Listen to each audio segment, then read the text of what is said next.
রাধে রাধে বন্ধুরা, সবাইকে ঝুলন যাত্রার অগ্রিম শুভেচ্ছা। আগামীকালকে ঝুলন যাত্রা, আবার একাদশীও। তো একাদশীতে আমার অনেক সেবা থাকে। অন্য দিনের তুলনায় একাদশীর দিন চাই বেশি বেশি করে কৃষ্ণ সেবা করতে। তবে ওই দিন কৃষ্ণ সেবা একটু বেশিই থাকে, যার কারণে বাড়তি অন্য কোনো কিছু করতে পারি না। তাই ভাবলাম আজকে তো কাজের চাপ একটু কম আছে, কালকের কিছু সেবা এগিয়ে রাখি।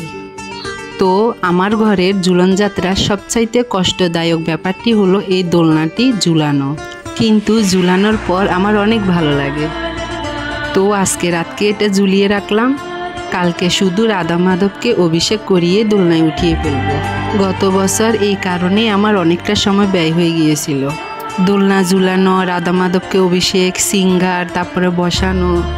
যাই হোক, কালকে আশা রাখি কম সময়ে সব কিছু সাজিয়ে ফেলতে পারবো। সবাইকে শুভরাত্রি, হরে কৃষ্ণ।